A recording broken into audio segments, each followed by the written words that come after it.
Hey everybody, and welcome to my friend the reader May TBR video. So I've made it a month, and in celebration I've shaved. Seriously though, I'm a little impressed with myself. I've had the commitment at least to make it through 1 month of booktubing. I've been able to produce about one video a week. I know that's not necessarily as many as a lot of other booktubers. Maybe I'll increase my production, but we'll see as time goes by. So this is my second TBR list, so it's going to be for the month of May. I think I did pretty well. I'm going to do a April wrap-up actually, just to give you a sense of what books I did finish, my thoughts on them, and also a couple of additional ones that I didn't include in my first video, audiobooks that I happened, the library gave to me in the month that I managed to listen through them. But I find that it's been quite helpful in terms of setting concrete goals that I'm abstractly accountable to the people who watch my videos, and hopefully that will continue going forward. So what's going to happen in the month of May though? I do want to get through the short list for the Women's Book Prize. I'd only read 2 of them. I have a couple of them that I mentioned, Sight and The Idiot, that I'd hoped to read in April. Doesn't look like it's going to happen, and they will probably end up being read sometime in May. There is one though that I did go through the description when I kind of did a bit of a wrap up of the Women's Short Prize or short list when I hit her. So I'm not going to go through the description of that book, but it's definitely one of the ones I do want to pick up this month, and it's not too long, so I think that's actually unlike last month's theme. I think most of the books that I've chosen to read this month are on the shorter end, which is a nice reprieve. So yeah, When I Hit You by Mina Kandasamy. So hopefully that will be will be as great as everyone is saying. So it will definitely be part of my list. The one hardcover. Most of the books I'm reading this month are on my Kobo, but the one book that I am planning to read that's a hardcover, the cover that's gotten a lot of good reviews, is The Female Persuasion by Meg Wolitzer.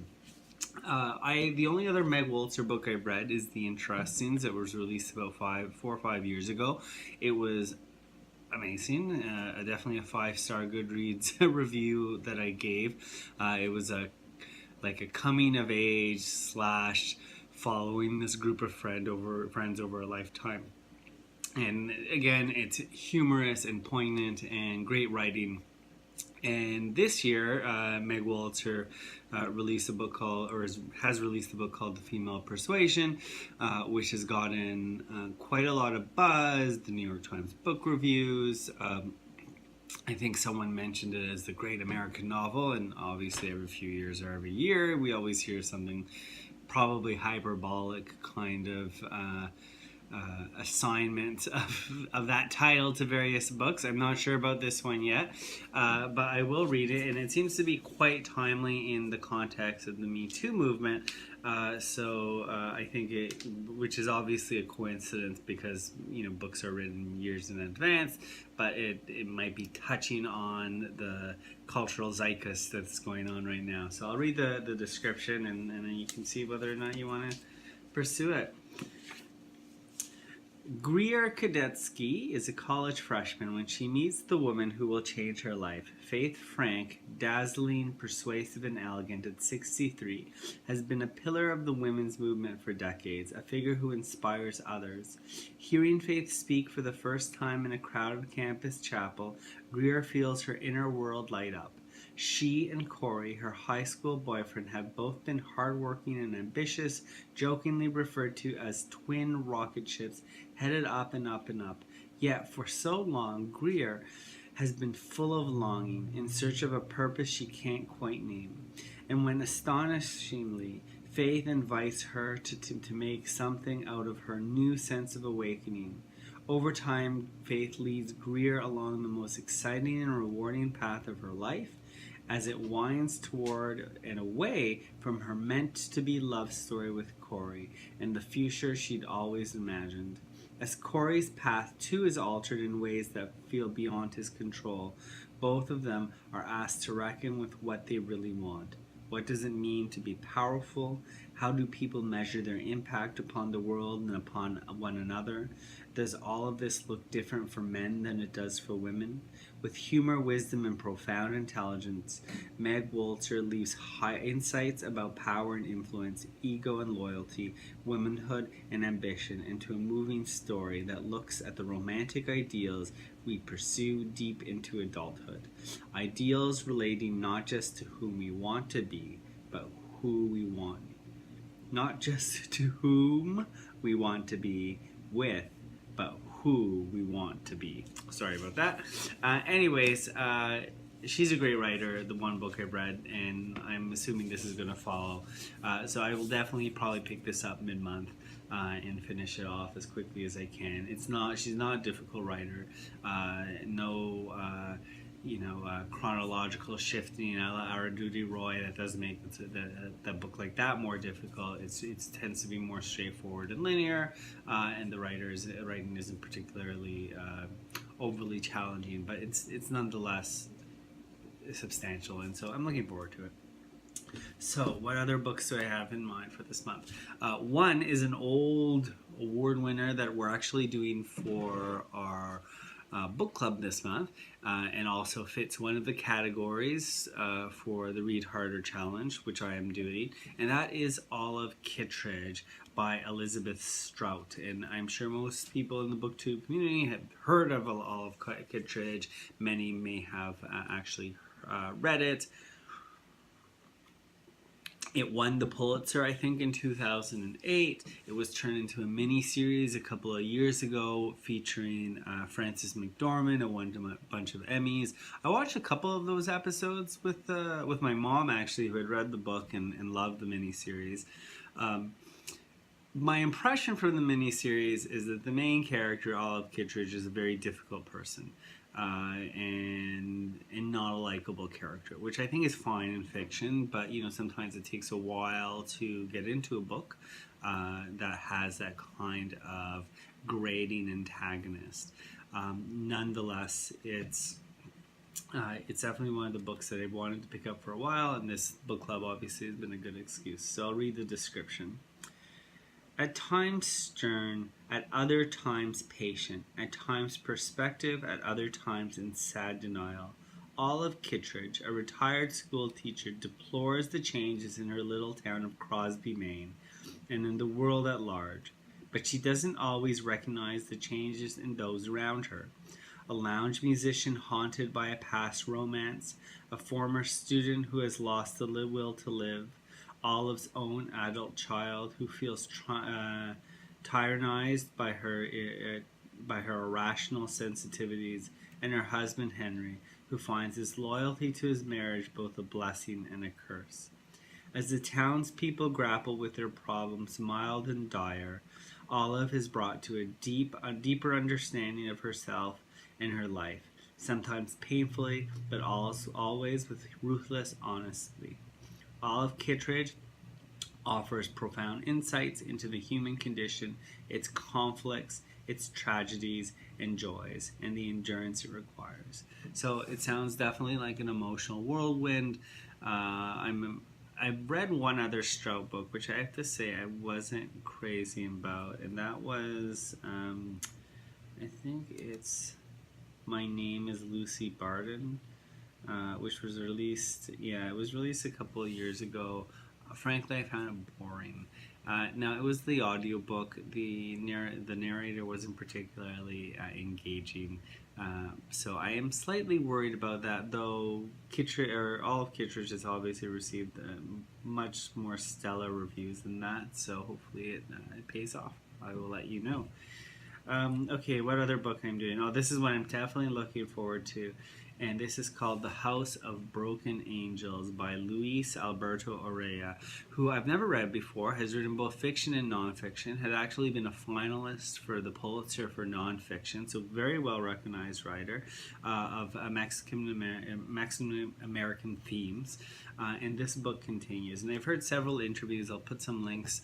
I think the New York Times book podcast recently did an interview with them, as did the Kirkus Review. I forget what it's called, but they also did an interview with him. And in many ways, what's exciting about him, and again, a book that speaks to his time, or this time, is an attempt to humanize the Mexican-American experience. And in the context of Trump's America and the wall and increased discrimination and the othering, the further othering, not that it didn't exist, but the othering of Mexicans in the United States, it attempts in fiction to flush out and to expand upon the experiences that Mexican Americans go through is more than needed. So I'll read this quick description. In his final days, beloved and ailing patriarch Miguel Angel de la Cruz, known affectionately as Big Angel, has summoned his entire clan for one last legendary birthday party. But as his party approaches, his mother, nearly 100, dies herself, leading to a farewell doubleheader. Across one bittersweet weekend in their San Diego neighborhood, the revelers mingle among the palm trees and cacti, celebrating the lives of Big Angel and his mother, and recounting the many tales that have passed into family lore, the acts both ordinary and heroic that brought them to a fraught and sublime country and allowed them to flourish in the land they have come to call home. The Historia de la Cruzes is the American story. This indelible portrait of a complex family reminds us of what it means to be the first generation and to live two lives across one border. Teeming with brilliance and humor, authentic at every turn, The House of Broken Angels is Luis Alberto Urrea at his best, and it cements his reputation as a storyteller of the first rank. What's particularly interesting is Urrea's, the story is based partially on his own life when the death of his half-brother happened, and so it's a fictionalized account of a similar kind of gathering. So it sounds both poignant and funny, and at the same time talking about issues that are confronting the American experience that need to be dealt in, both in fiction and in nonfiction. So super excited. I've been excited for well before this book was even released. I do have a copy of it. I just haven't sat down to pick it up and finish it. Okay, the next one is Less by Andrew Sean Greer. This was the shocking winner of the Pulitzer Prize. Even though if you saw my previous video, and I did note that I'm a part of this online community that tries to guess the winner and produces a list of 15 most likely to win. Less actually was on that list. It was number 10, which is actually the lowest ranked book. There's been a book that wasn't on the list that had won before, but it was the lowest ranked book to have appeared on the list to actually have won. So clearly the algorithm that site uses works. It's able to guess who's going to win. It was nonetheless a shocker. Less is a comedic novel, which usually don't win favor in the Pulitzer committee, which tends to choose heavier, weightier, more solemn books that are supposed to make us think seriously about things rather than laugh. So Greer's book is definitely a different take, and I think appreciated to a certain degree. I think a prize would be boring if it's the same kinds of books that win all the time, and the fact that a comedic novel gets recognized like this is quite significant. So let me read the quick description. You are a failed novelist about to turn 50. A wedding invitation arrives in the mail. Your boyfriend of the past 9 years is engaged to someone else. You can't say yes, it would be too awkward, and you can't say no, it would look like defeat. On your desk are a series of invitations to half-baked literary events around the world. Question: how do you arrange to skip town? Answer: you accept them all.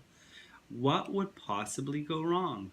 Arthur Less will always fall in love in Paris, always fall to his death in Berlin, or almost fall to his death in Berlin, barely escape to a Moroccan ski chalet from a Saharan sandstorm, accidentally book himself as the only writer in residence at a Christian retreat center in southern India, an encounter on a desert island in the Arabian Sea, the last person on earth he wants to face. Somewhere in there, he will turn 50. Through it all, there is his first love, and there is his last.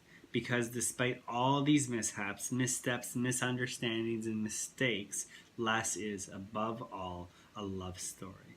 A scintillating satire of the American abroad, a rumination on time and the human heart, a bittersweet romance of chances lost by an author in New York Times is hailed as inspired, lyrical, elegiac, ingenious, as well as too sappy by half. Less shows a writer at the peak of his talents, raising the curtain on our shared human comedy. So anyways, I am looking forward to it. I'm actually have started it already. I think it'll be a nice light read, and hopefully with some more deeper messages that are worth picking out of. So my last book that I am planning to read for sure this month, before this video gets too long, is The Only Story by Julian Barnes. Julian Barnes won the Man Booker Prize in 2011 for The Sense of an Ending, which was a story of an old man recounting his past experiences of love and loss. It was a nice little short book, only like I think 150 pages. It was almost a novella.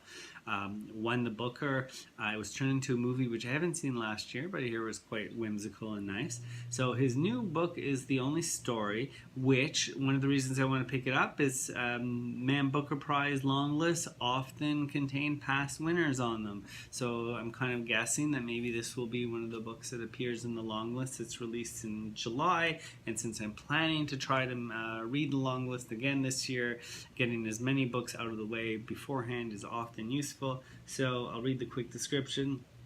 Would you rather love the more and suffer the more, or love the less and suffer the less? That is, I think, finally the only real question. First love has lifelong consequences, but Paul doesn't know anything about that at 19. At 19, he's proud of the fact his relationship flies in the face of social convention.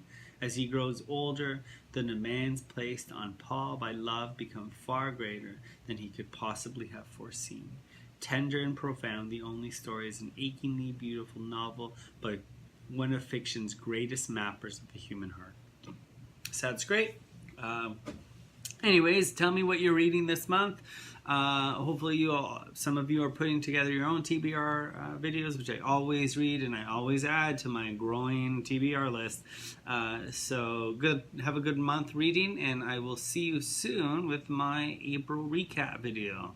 See you later.